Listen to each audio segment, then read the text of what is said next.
I often get asked this question. Many times people are not happy with the credit bureaus. Many times people are satisfied with the credit bureaus. But it's an interesting system that we have here.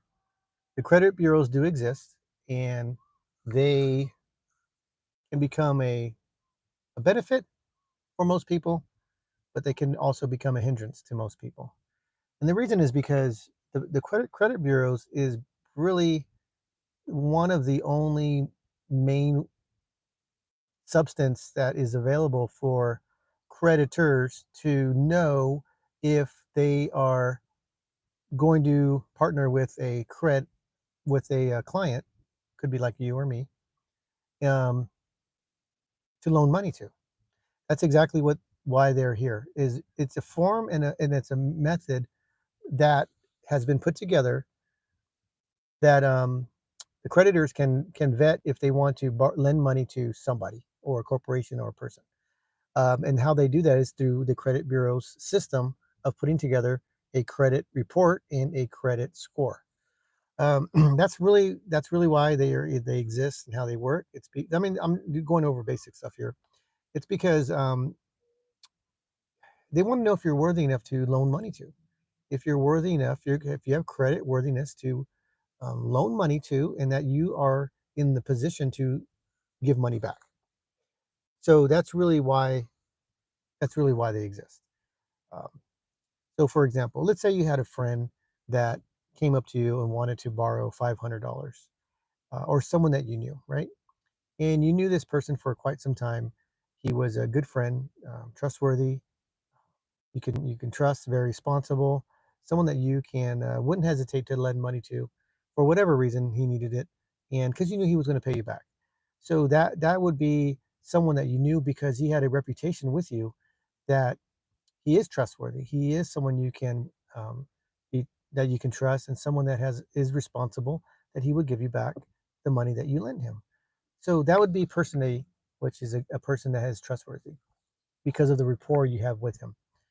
Now, the next person, maybe you know another individual, and however, this person was not trustworthy. You've known this person for quite some time, and he was irresponsible, couldn't be trusted, and wasn't someone that you wanted to lend money to because of the reputation that he has with you.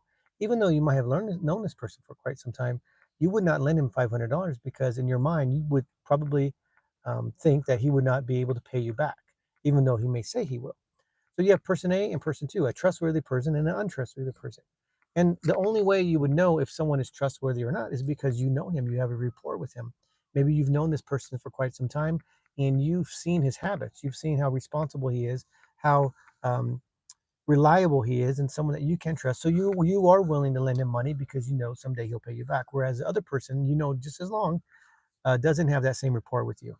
So that's kind of how that's why these credit bureaus exist. So, for example, think about it this way: if you wanted to borrow money and you went and you applied for an application to get a credit card, let's just say I'm going to use Chase for example. They are one of the major credit card companies out there, and you wanted to borrow money. Now you have to understand this is not your money that they're lending to you. You need to apply for it, and the only way they're going to know if you are going to be that trustworthy person is through a credit report or a credit score. Now, these exist because they can look at your credit report and see the history that you have with credit. Can you handle it?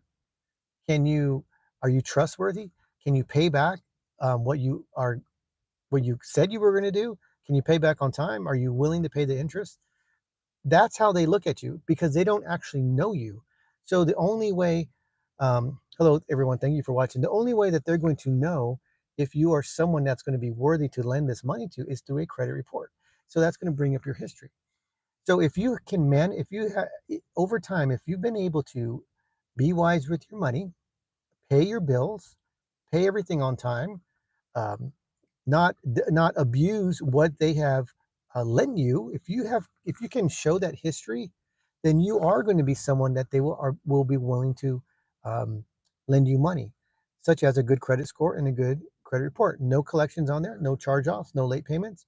Your credit worthiness, and they'll give you money, not your money, their money so that you can use for whatever it is that you need to. Now, let's say on the other hand, you're the other person. Your credit score is low.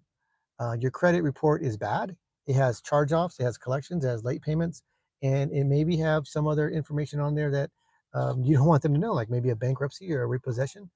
If your credit report is filled with them, then you have, to them, you look like that bad friend that you cannot be trusted. You don't have any credit worthiness. You're not responsible. So that's why these exist. It's a history of who you are with money. And so it could either be a benefit for you if you've handled it well in the past, but it also can be a detriment to you if you cannot or you haven't handled it well in the past. So that's why these exist. You're trying to borrow money, but at the same time, they don't know who you are. So the only way you can borrow money is through a credit report or a credit score. That's how they know you. That's how they know if you are worthy to lend money to. That's why these credit bureaus exist, because Chase needs to look up what the credit bureaus are reporting to see if you are a candidate for their um, product. Now, here's the thing though: if you can manage it well and um, you can manage it well, and if you can, are you responsible with what they've given you? In time, the credit company will probably and most likely um, give you a better product. For example, if you did get approved for $1,000 loan, a credit card in about 4, 5, 6 months, you handled it well. Well, in about 6 months, you can always get a credit increase. That's the benefit. Now, in about a year, maybe you can get another credit increase. Now, in more than as time goes on, because you've established a good relationship with this credit company, they might have other products for you. Maybe an auto loan for 40,000, 50, $60,000 that you might be available to you, or maybe even larger. Maybe you might want to buy a home for, and you need to borrow three, four, $500,000. So it's these stepping stones. It's developing a relationship and putting your credit report into a good situation that you are worthy to lend money to. So that's why they're here. That's why they're all about. So if you're having trouble with your credit, if you're having trouble with your credit score or your credit report, you can message me. You can send me an email. My videos show a lot of information. You can go to my website. We help people all the time to get them into position to A, get a credit card, or B, get an auto loan, or even C, to get a home or even start a business. So if you're in that situation and you need help, we can help you clean up your credit report, and then we can help you get you back on a track where you can have good credit history rather than bad credit history, and get everything all fixed up. So if you haven't already, please like and subscribe, and we appreciate you. Thank you for watching, and we'll catch you next time.